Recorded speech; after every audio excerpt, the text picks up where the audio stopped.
Welcome everyone to an audio recap for Day 2 for Escaping Carcosa, the online edition.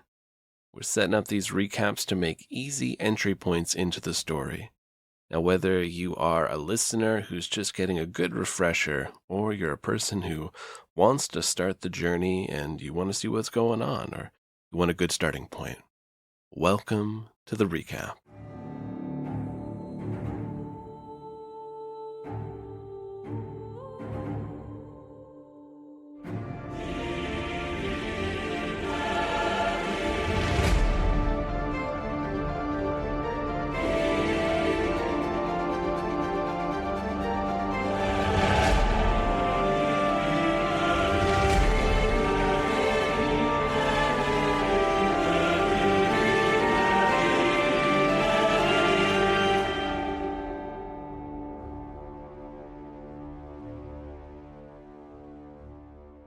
We start off with the party waking up bright and early in Day 2. They are amazed because their bodies, which are in this digital game, don't experience any kind of hangover. They had partied pretty hard the night before, and there were no repercussions. As they started getting together and chatting about what happened the night before, they all suddenly had a sense of vertigo, collapsing and hitting the ground, their vision becoming blurry. Akihiko and Morgan could hear medical staff and machinery beeping. Meanwhile, Nisla felt like she could hear the purring of a cat, as well as her partner's boss, Gail, panicking and trying to get something set up. They all wake up in their in-room and talk about what happened, their shared experiences, terrified, when who visits them? Mr. Mayor. They had an appointment set up, and the mayor wanted to make sure that they were all okay. The thing is, the mayor shows up at the window of the second floor of the inn, and when they see him, his skin too tight, stretched across his body as though something larger was lurking underneath. His lips cracked and split and blood dribbling down. His teeth are stained and broken and greasy hair dangles off of his head. His yellowed eyes staring at them, almost looking through them, and a smile that doesn't quite fit on his face. Not right. But this is the mayor. And as terrified and grossed out as they are, they have discussion. You see, the captain of the guard had recently gone missing, and they had a special magic item that allowed the guards to activate and keep this place safe. That's why people didn't get protected from the skeletons. So the group is hired to go collect them. A set of teeth, some lovely chompers. Whoever has those chompers can help activate the guards. So away the group goes. They head out into the dungeon on floor 1 to complete this side quest. While they are there, they discover an area where there are a number of the Carcosian guards are dead in a camp. They were attacked by spiders.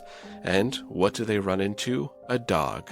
Not just any dog, an actual dog that has been trapped in the game as a player, Dan Noodles. Akihiko is able to speak with Dan, and they end up having him join the party as they continue on their merry way. They eventually come across a cave, this dungeon that contains the lovely chompers and the captain of the guard who's gone missing, but it is guarded by a door, who will later be named Sakamoto. This door is bored and lonely and asks Akihiko to share something truthful about himself if he wants the door to open up. So Akihiko shares the fact that he admits that his nurse Roger is attractive and he has feelings for them, but it's messy because Roger was hired and paid to be Akihiko's friend and nurse. So it all feels so wrong. The rest of the group catches up, the door swings on open, and they go into this spider-infested area. They find Captain Kirk, who is at the very end, and they see that he is, indeed, using the lovely chompers, and he begs them for help. He says the spiders are underneath his skin and he can't control it any longer. When the group is unable to assist him, the spiders erupt from his flesh, and they have to face off against a number of arachnid foes, but are successful. Using the delivery whale, they pack up Sakamoto, the intelligent door, to be their door for something, they're not too sure yet, and head back to Mr. Mayor. Mr. Mayor is excited that they completed this and uses the teeth himself to activate the guards to help protect the people of Carcosa because he's the mayor. He's here to help keep the lights on. And as a reward, the party gets a house. That's right, they're homeowners, and they are thrilled. That's where the door's going to go. Sakamoto will be their new front door. Meanwhile, we didn't forget about Loon. Loon had one hell of a night. He was celebrating when he got approached by some of the skelly boys who grew flesh and ran off into the dark. They brought him to a cave on the first floor while he was pretty messed up. And in this cave, he found all the skelly boys were dancing naked around this fire, and above, on a little raised dais, was this almost stretched out wall of skin with this wire frame on the side, keeping it stretched out. A face was forming in the center of it, almost trying to push through, and the skelly boys were cutting their hands and bleeding upon it, and they got Loon to do the same. And then he woke up in town and found the group. After speaking with the mayor and collecting Loon, the group was pretty excited to go check out their house, but they stopped by the leaderboards to see what was going on, and the one that was at the top, level 9999, was labeled I Am Truth. And this was strange, but ST3V3, the little robot who is assisting everyone as the mascot for the Nostradamus Corporation, hit the sign a few times, and I Am Truth disappeared. The group headed back to their home base, picking out rooms, thinking about furniture, all sorts of wonderful things. They decided they need to go get some supplies, so they stopped by the marketplace, which is just a few blocks away from their new home, and they got to meet the merchant, another one of these cryptids that seems to be running these ordinary day jobs. This strange mound of flesh with a number of masks all along its body, willowy arms and legs, and a large backpack full of goods, offered them things at very reasonable prices, so they collected. They decided that they were going to split the group into two. They got their home now, and so they wanted to do a little bit of investigation around the town to figure out what was going on. Nisla was going to head over to the Church of the Shining God to chat with Smiley, and the other group was going to check out the fighting pits to see what PvP was like. When Nisla arrived at the Church of the Shining God, they discovered that 800 people had died in just the last few hours. Smiley was in the middle of investigating this and trying to figure it out, and they determined that this happened because the first floor boss was activated. And now everybody was needing to figure out what this boss was, what its weaknesses were, how to team up and defeat it before it took out more players. People were dropping like flies, almost as bad as the first day. Meanwhile, Akihiko, Morgan, and Loon were heading on over to the fighting pits. In one of the alleys, Akihiko heard a strange staticky voice, somebody saying his name, Derek, his real name. And when he turned around, he saw this strange, distorted figure that kind of looked like Jack's character, Guy. He kept talking about how he was going to save Akihiko and was coming closer and closer and closer, and then disappeared. This figure had no face. Their body was distorted, limbs too long, twisted in certain ways. And when all that happened, Akihiko says, "I think that was my dad." And they start to freak out.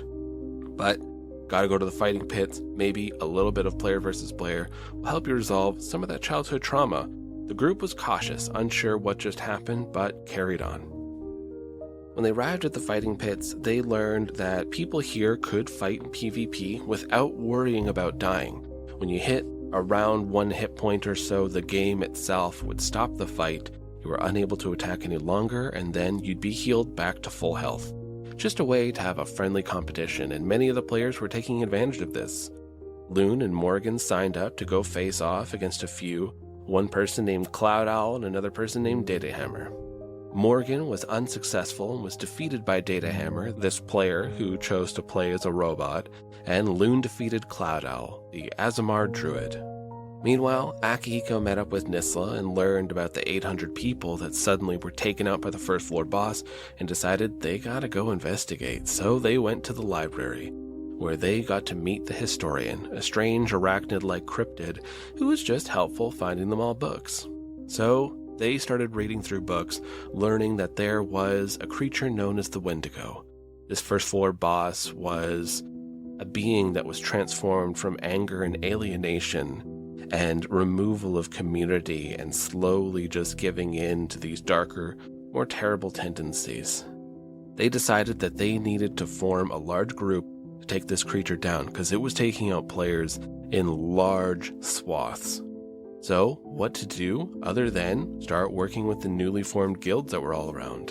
And one of the newest formed guilds was the Silver Shield, led by Sapphire Moon. So while they were in the process of trying to convince this guild to help them out, take out this boss, and work together, they needed some bait, some people who were willing to put on a bit of a performance to attract this creature. And who better than theater kids? Akihiko went, found a group of theater kids led by one named Melvan, and using some seductive wiles, managed to convince this group to help out everybody as they banded together to take down this boss, for all the golden glory. This large contingent of players, about 150 of them, marched down to floor 1, where they were going to take on this boss. They arrived at the forest where the boss was. Akihiko gave a speech to rouse everyone's hearts, and they were going to use a combination of fire and traps, as well as a manipulation of magics and steel and all sorts of things to take out this creature. When they arrived, the forest was covered in ice and snow. Things seemed off. And even as they went further and further in, they started to realize that there was no animals here, no other monsters, no other players, nothing. So they carried on. They set up their traps, and then the creature arrived. The first floor boss battle was horrific. So many were slain, including Houndman, who sacrificed himself to save Akihiko, and Cloud Owl, who was the friend that Loon just made back from the fighting pits. Eventually, the party and the remaining players were able to defeat the first floor boss, but only 50 out of 150 managed to survive. After the fight, everyone was trying to take a moment, recover, breathe. It was so intense, so visceral, seeing so many people die. They're not adventurers, they're not heroes, they were people from Seattle who played a video game, and it all went so badly. Akihiko wandered around, looking for the theater troupe people, and found Melvan. He was one of the only survivors along with his friend, Orctensia, and Akihiko was filled with guilt. He felt so terrible. He did this. He convinced them to come here, to do all this. And he formed a bond with Melvan, as Melvan was telling him, it's not your fault. We were adults. We made this decision. We came along because we wanted glory. And the boss was vicious. Killed so many people. Their solemn walk takes them back to Carcosa, where a celebration is in full swing. All the other players had seen that the first floor boss had been defeated, and they were celebrating. It's only been 2 days, and already the first floor of the dungeon was cleared, and only 14 more to go. But when the 50 arrived, and they saw that 100 of them did not come back, there was a solemn air over the celebrations in the town. After all the players sort of went their respective ways, the ones who stayed back in town and were celebrating picked the celebration back up. It was a little awkward, but come on, we're in the middle of celebrating anyways, so let's get this thing moving. Everybody was splitting up, deciding that they needed each their own way to decompress from all this. Nisla and Morgan headed back to the house to have some wine and just sit, talk, try to figure all this shit out. Meanwhile, Akihiko made a date with Melvan that they were going to meet up an hour after a shower and getting ready, and so he was off to go change his clothes.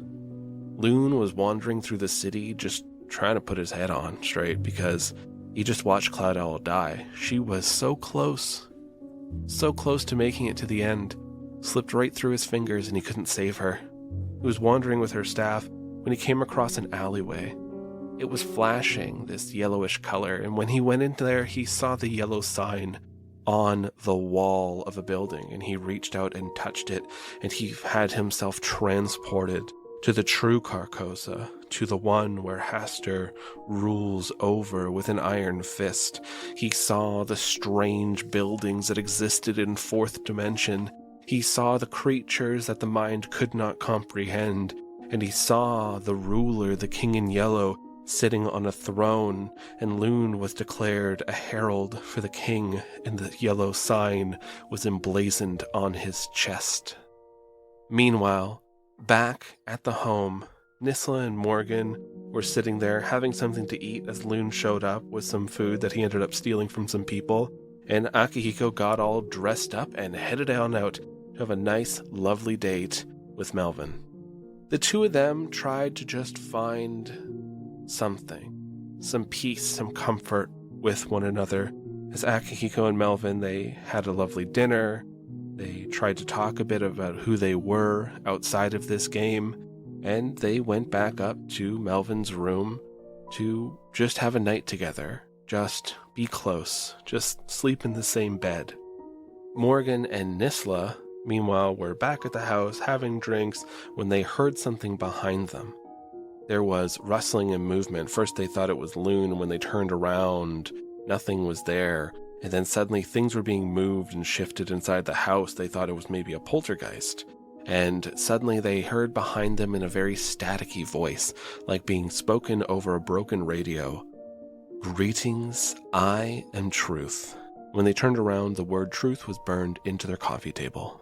Naturally, everyone was freaking out about this. Morgan was like, "I'm not staying in that house. There's ghosts. The mayor has to have some sort of information on this." And in a drunken, anxiety-fueled state, Morgan ran out to go spy on the mayor to see if she can get some answers. Nisla decided to stay back and do some ghost hunting, but fell asleep on the couch, and Loon wandered around the neighborhood, seeing if he could get somebody to help him with his thoughts. Loon made it to the church and walked into Smiley's room while she was sleeping and freaked her out, of course, and then went to Bernard's room where he was sleeping and freaked him out a little bit, but learned that there was a way to bring Cloudall back, and is what he wanted to do. And so he was sent off on a quest to go find diamonds, because that was one of the required elements to bring back Cloudall. Meanwhile, Morgan had snuck on over with a lot of parkouring and drunken flying to the guild hall, where the mayor's office was, and peered through a window where she saw the mayor was facing a corner in a dark room, muttering to himself. And he slowly twisted his head around as Morgan saw in horror the mayor staring right at her, and she ran off, thinking, this is way too goddamn creepy. Morgan ended up passing out on a bench in the park. Loon fell asleep on the floor of their home and was carried to bed by his Eidolon. Nisla asleep on the couch, and Akihiko nestled in bed with Melvan. And that is where we left them. Now, if you listen to this whole recap and you're sitting there going, Jesus Christ, there was a lot of stuff going on. That's a lot to handle. Well, you can go back and listen to the episodes. It makes a lot more sense when you hear it spoken in full. But this is just to kind of give people either a jumping off point or a point where to help you remember a few of the things that happened if it's been a while since you've listened. All right, dear travelers. Thank you for supporting us here at Ballad of the Seven Dice and giving Escaping Carcosa a listen. We truly appreciate it. And if you're interested in what's going on with the offline side, I will have a recap for that as well. Until next time, dear travelers, I bid you all adieu.